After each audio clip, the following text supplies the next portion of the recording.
सगळ्यांच्या जे मनात आहे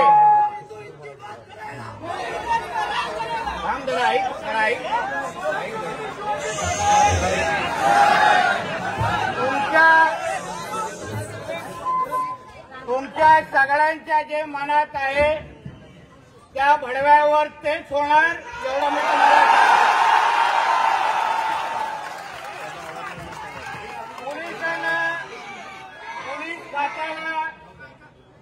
पोलीस खात्याला जे काय करायचंय ते करून दे, जो कायदा लावायचा ते लावून दे, जी शिक्षा द्यायची ते देऊन दे. ज्या दिवशी तो शिक्षा संपून बाहेर येईल त्यानंतर जास्त काळ जिवंत राहणार नाही.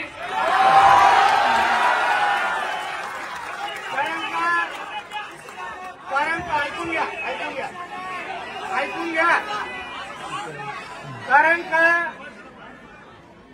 ही आमच्या आंबेडकर समाजाची यशस्वी तिचं नाव अगर यास्मीन असतं तर आता हे पुरण पेटलं असतं आतापर्यंत. सगळं काय आम्हीच सहन करायचं हे काय कुठे लिहिलेलं नाही. सर्व धर्म समभावचा ठेका फक्त आम्हीच घेतलेला नाही.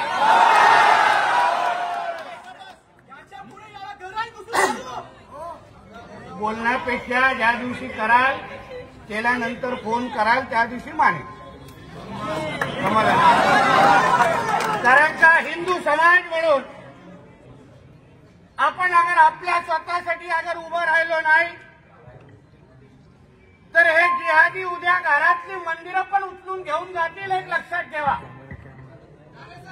मी काय इथे नुसतं सात्वन करण्यासाठी आणि पोलिसांना भेटून फोटो आणि मीडियामध्ये करण्यासाठी आलेलो नाही. मी आपल्या सगळ्यांना हे आवर्जून मला सांगायचंय, पोलीस खातं म्हणून सरकार म्हणून जे काय करायचंय जी काय शिक्षा द्यायची आहे ते देणारच. पण ही काय नुसतं एखाद्या दाऊदशेख पुरता विषय नाहीये. हा आपल्या हिंदू समाजाला आपल्या धर्माला संपवण्याचा एक फार मोठा कट आहे लक्षात ठेवा.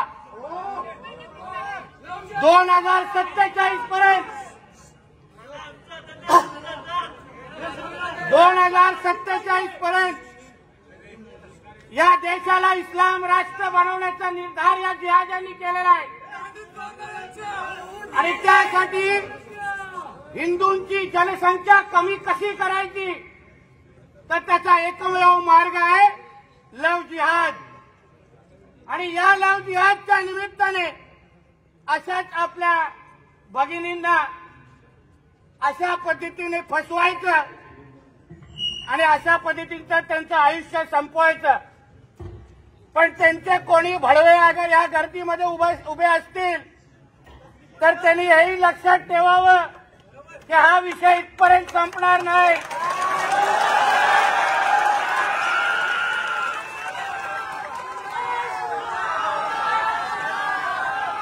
हा विषय इथपर्यंत संपणार नाही. तुमको चुन चुन के मारेंगे.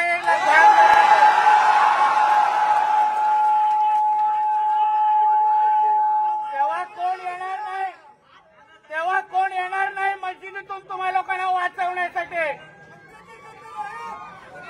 म्हणून ही जी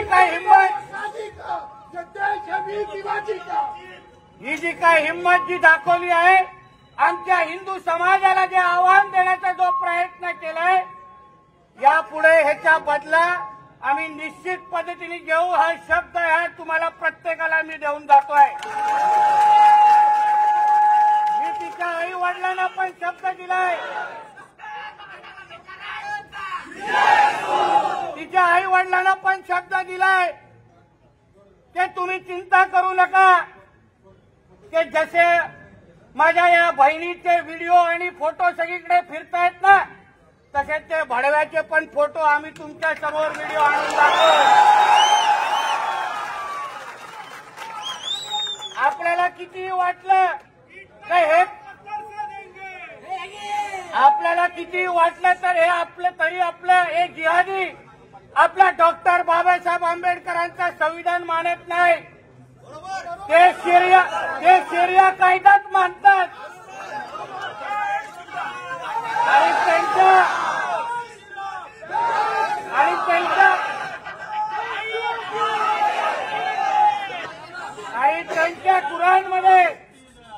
त्यांच्या कुराणमध्ये महिलेचं काय महत्व आहे जरा पानं फिरकून बघा आणि मग बघा हे लोकांची ही नाटकं का चालली आहेत. मी उल्वा वासियांचं खरं मनापासून अभिनंदन करेन. निर्णय घेतलाय त्या लोकांनी की न्याय व्यवहार करायचा या जिहाद्यांबरोबर. मी तसंच माझ्या उरणवासियांना पण सांगेन, बस करा आता यांच्यावर व्यवहार. हे लोकांना जोपर्यंत तुम्ही भीक मागायला लावत नाही ना तोपर्यंत यांची ही नाटकं बंद होणार नाही, लक्षात ठेवा. आणि तुम्ही काही चिंता करू नका. तुम्ही काही जे पोलीस खातं असो सरकार असो हे आमच्या हिंदुत्ववादी विचाराचं सरकार आहे. कोणीही तुमच्याकडे वाकड्या नजरेने डिपार्टमेंट मधून पाहणार नाही हा शब्द हा नितेश राणे तुम्हाला देऊन जातो. फक्त हिंदू समाजाची ताकद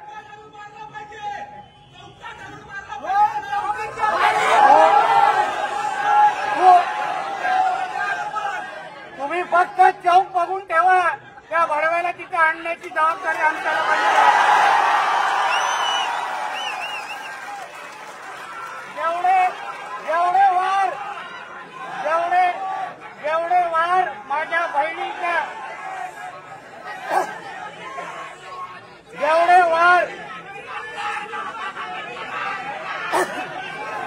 जेवढे वार माझ्या बहिणीच्या शरीरावर आणि चेहऱ्यावर केले ना त्याच्यापेक्षाही दुप्पट वार त्याच्या शरीरावर होतील एवढा शब्द तुम्हाला या निमित्ताने देतोय.